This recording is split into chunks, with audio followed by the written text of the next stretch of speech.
এশারের নামাজের পর এই আমল যদি করতে পারেন মাত্র 3 মিনিট নিয়মিত, তাহলে আপনার সমস্ত প্রয়োজন ইনশাল্লাহ পূরণ হয়ে যাবে।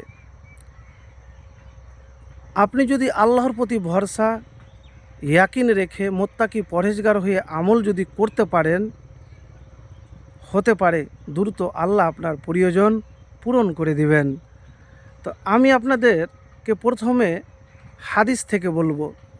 আবদুল্লাহ ইবনে আবু আউফা রাজিয়াল্লাহু হতে বর্ণিত আছে, তিনি বলেন রসুলুল্লাহ সাল্লাল্লাহু আলাইহি সাল্লাম বলেছেন, যে ব্যক্তি আল্লাহ তাআলার কাছে অথবা কোনো আদম সন্তানের কাছে কোনো প্রয়োজন রয়েছে, সে যেন প্রথমে উত্তম রূপে উজু করে, তারপরে 2 রাকাত নামাজ আদায় করে, তারপর আল্লাহ তাআলার প্রশংসা করে, রসুল সাল্লাল্লাহু আলাইহি সাল্লামের প্রতি দুরূদ পাঠ করে, তারপরে এই দোয়াটি পাঠ করে,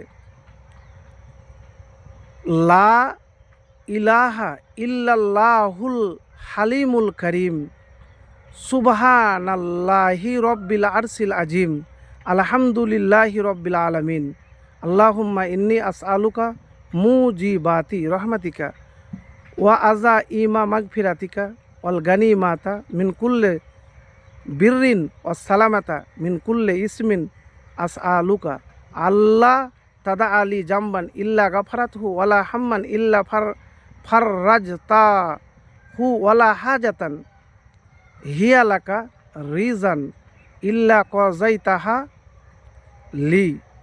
তারপরে বলবেন ইয়া আরহামার রাহিমিন। এর অর্থ বলে দিই। এর অর্থ হলো, আল্লাহ ছাড়া কোনো ইলাহ নেই, তিনি ধৈর্যশীল ও মহামহিম, মহান আরশের মালিক। আল্লাহ তাআলা খুবই পবিত্র, সকল প্রশংসা সারা বিশ্বের প্রতিপালক আল্লাহ তাআলার জন্য। হে আল্লাহ, আমি তোমার নিকট রহমত লাভের উপায় সমূহ, তোমার ক্ষমা লাভের কঠিন ওয়াদা, প্রত্যেক ভালো কাজের ঐশ্বর্য এবং সকল খারাপ কাজ হতে নিরাপত্তা চাইছি। হে মহা অনুগ্রহকারী, আমার প্রতিটি অপরাধ ক্ষমা করো, আমার প্রতিটি দুশ্চিন্তা দূর করে দাও এবং যে প্রয়োজন ও চাহিদা তোমার সন্তোষ লাভের কারণ হয় তা পরিপূর্ণ করে দাও। সুনানে ইবনে মাজা 1384 নম্বর হাদিস। তো প্রিয় ভাই আমার, এই যে আমলের কথা বললাম, দুয়ার কথা বললাম, মাত্র 3 মিনিট যদি আপনি আমলটি করতে পারেন, তাহলে আপনার যে প্রয়োজন আছে না, সে প্রয়োজন পূরণ হয়ে যাবে।